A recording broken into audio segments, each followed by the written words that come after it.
Hey everyone, welcome back to the kitchen where all kinds of, fun and crazy things are always happening.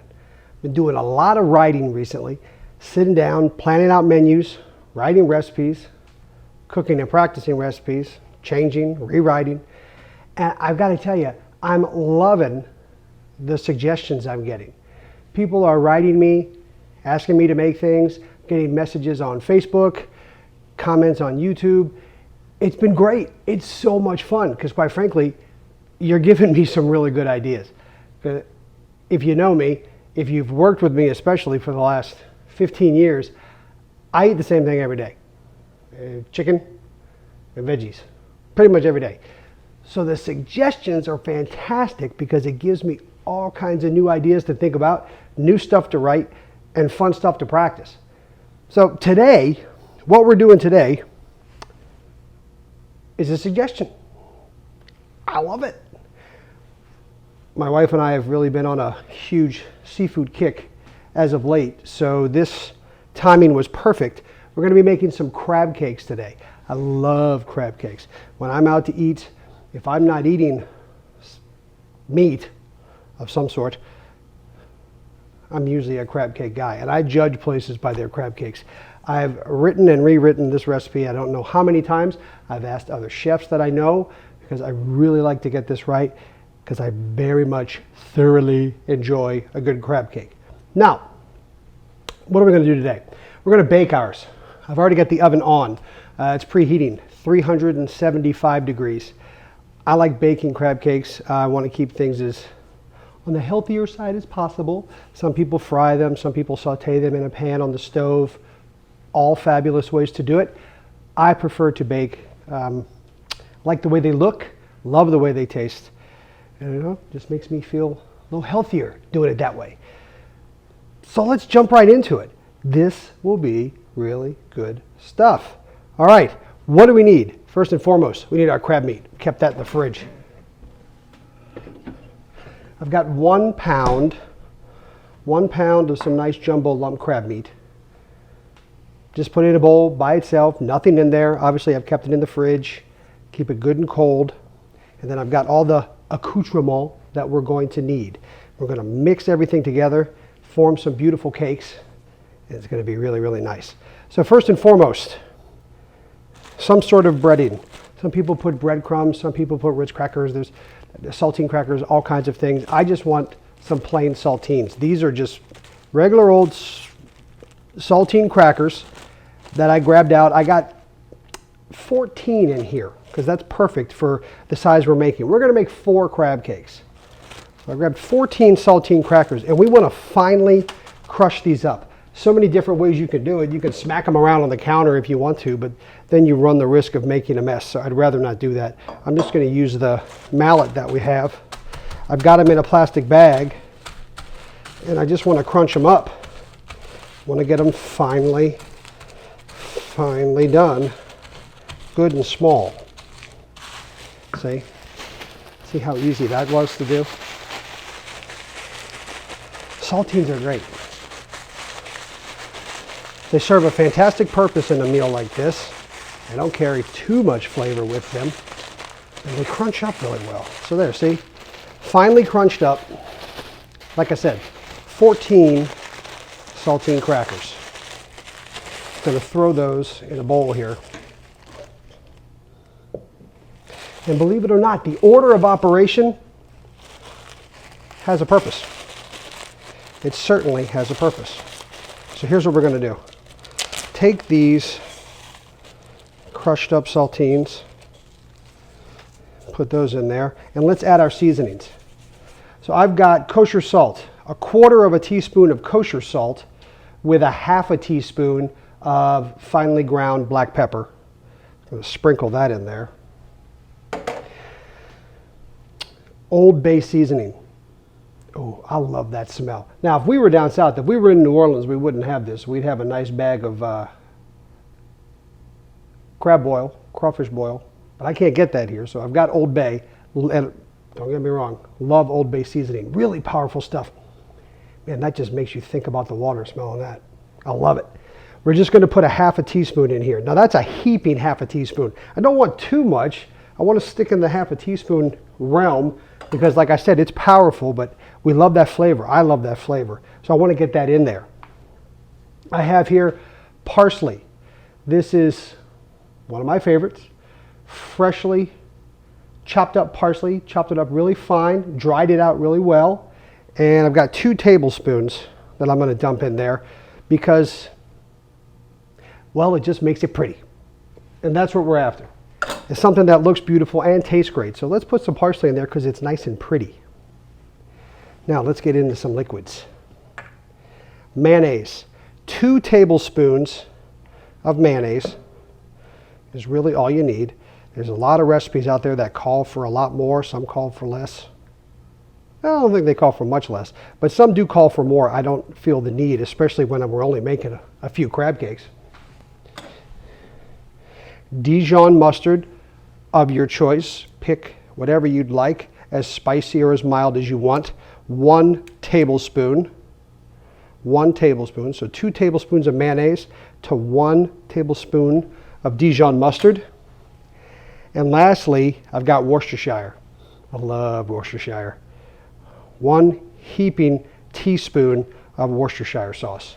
Let's go ahead and mix that up. I mean, look how that starts to look. It looks weird, huh? Kind of gooey, but it's good.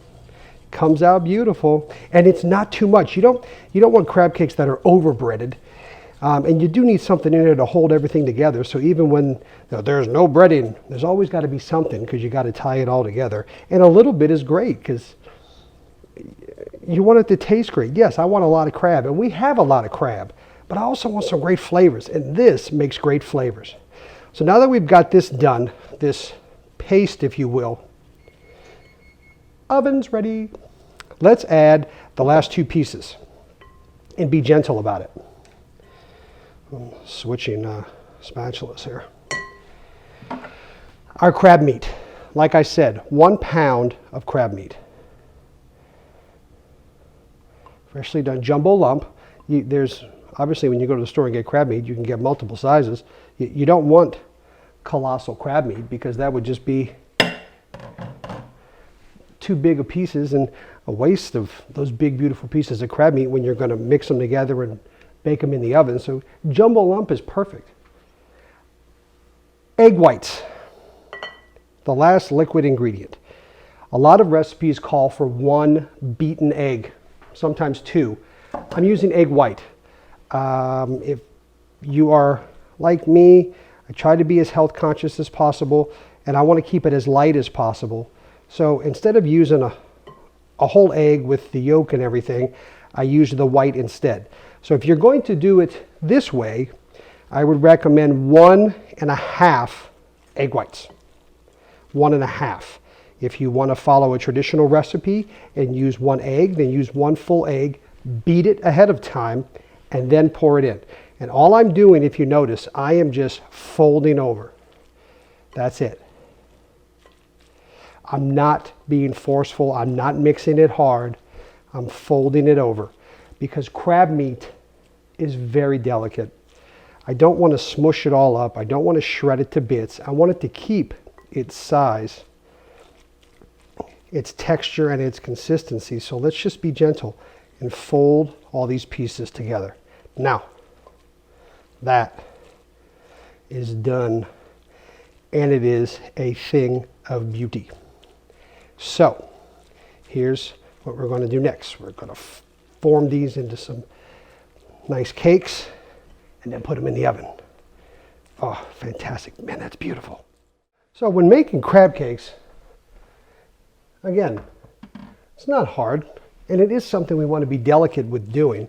So I got a pan, non-stick baking sheet, and believe it or not, I went ahead and put about a tablespoon of olive oil and wiped it all over because I just want to really make sure that nothing's going to stick to it. And I'm not using butter on the pan.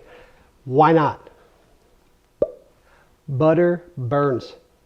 Put butter on a pan like that, put it in the oven 20-30 minutes, it's going to burn a lot faster than olive oil will. So I used the oil instead. So all I'm doing is I'm going to scoop a nice handful, and I'm really I'm not pushing hard and I'm not doing much to it. And you can form them into shapes and patties or whatever you want to do, but I don't see the need. Just do that and place it down. That's it. Why do more? Don't squinch it up. Don't destroy the crab meat. Just get some nice and soft in your hands. I worked in a seafood restaurant for a few years. Oh, they made the best crab cakes. And it was imperative that you were gentle with the crab meat. And I understand why. I don't want to ruin it. Let it sit on its own. See, it's staying together. They're gorgeous. Isn't that beautiful? And yeah, you could definitely take this recipe and you could make 12 small crab cakes out of this if you want to do an appetizer for people. You're gonna make each one like a 3/4 of an inch thick. But this is a meal. This is our lunch. So let's make them big. There, look at that. See, again, not much of anything. Set it down. Last one.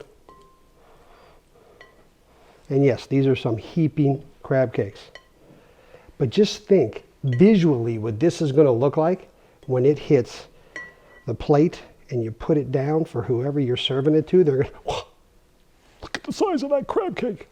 Yes, that's what I want. Wow factor.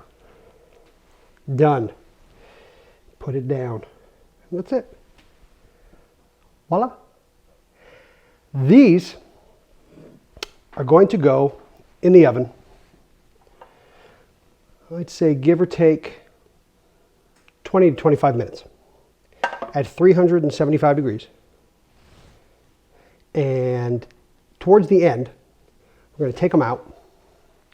We're going to put a little butter on the top at the end to really get it nice and brown, because that's what you're after. You're after a nice golden brown look and sort of a crispy top texture.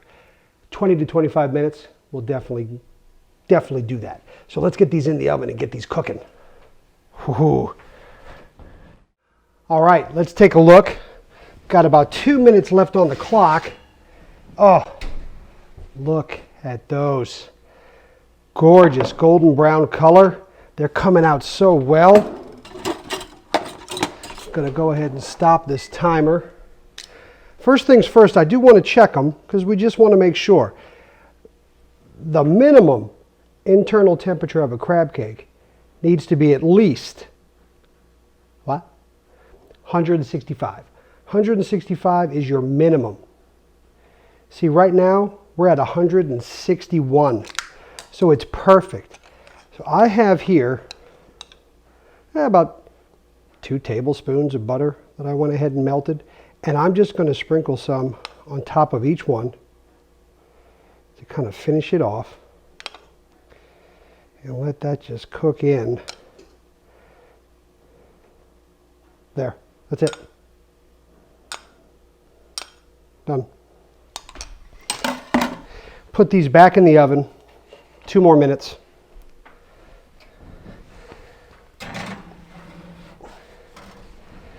They will have a gorgeous golden brown buttery top. Now while those are going for the last 2 minutes, let's go over what I have here. This is a Dijon mayonnaise sauce, if you will, mustard mayonnaise sauce. Everybody has some sort of version of that for crab cakes. They seem to kind of go hand in hand. The tart from the mustard goes really well with the crab meat. It is a great flavor. It's one that I love. Played with it many times to make the recipe just the way I like it. This one is really simple. All I did was take a 1/2 cup of mayonnaise with 3 tablespoons of Dijon mustard, 1.5 teaspoons of Worcestershire, and 1/4 teaspoon of that Old Bay seasoning, and just mixed it up and put it in a squeeze bottle. Do you have squeeze bottles at home? These are so great because they cost like $1 and you can get them at any grocery store, dollar store, Target, Walmart, anywhere. They're everywhere. They cost $1, so I have a bunch of them so we can play and make the presentation great. But it's really that simple to make a sauce like that. Half a cup of mayonnaise, 3 tablespoons of Dijon, 1/4 of a teaspoon of the Old Bay, and 1.5 teaspoons of Worcestershire. Mix it up, pour it in. Or if you don't have it, just mix it up and have it ready. That simple. So, as soon as we pull those out, we'll plate it up. I can't wait. Well, we did it. 2 minutes has come and gone. Oh, that is such a great buttery wafting smell that hits you right in the face when these come out of the oven. These are gorgeous. I love it. That butter on the end just gives it that final flavor, that final touch. Make sure that everything is nice and brown and they've kept their look, they kept their shape. A couple pieces fall off, but that's no big deal. So let's plate this up. So many different ways you could do this and serve it with so many different things. A lot of places serve crab cakes with French fries, salads as an appetizer. It varies. For our purposes, we're just going to put the crab cakes on a plate by themselves with their sauce and show them off. Really nice with a nice light salad. I steer away from the crab cakes with the French fries. White rice, I love white rice. Potatoes, for the most part, crab cakes and salad. That's for me. So here's what I want to do. I got a white plate, and we're going to make these the focal point, the center of the plate. Yeah? So here's what I want to do. Take a look at this. With the squeeze bottle, I'm just going to make zigzags across the plate and put the cakes down right smack in the middle to kind of show them off and give them something neat to sit on top of. But it's not hard. See, I'm just going back and forth to the end. See? Just covered the whole plate. How cool is that? Easy. Done. Now we're just going to put our crab cakes on. And again, I wanted to make sure they wouldn't stick, so I put that oil on the bottom. There's no sticking. And these, remember, we were very delicate in how we put them together, so we have to be very delicate in how we take them off. We don't want them to fall apart. Put my hand on top, scoop it.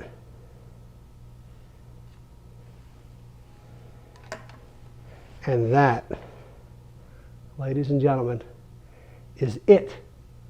Huh? Are those not gorgeous baked crab cakes? With your Dijon mayonnaise. I love them. I can't wait. I hope you try these. Oh, if you love crab cakes, you've got to try these. I hope you like the video. Please give it a thumbs up. If you haven't already done so, subscribe to the channel. And if you have, you see the little bell right next to the subscribe button? Hit it. Turn on your notifications so you know when we're making videos and you know when we're putting things up, putting them together. Because right now we're Wednesdays and Sundays. Could change, could be more. Let's hope. So make sure your notification's on, subscribe to the channel, share it with everyone you know, and shoot me a comment. Leave something on the bottom of the screen. Give me an idea of something else to make. I get such a kick out of doing this stuff and making new things. Man, I really hope you try these and you like them. They look gorgeous and they smell fantastic. I can't wait to try it. Hope you've had a great weekend, and we'll see you soon. Take care. Bye-bye.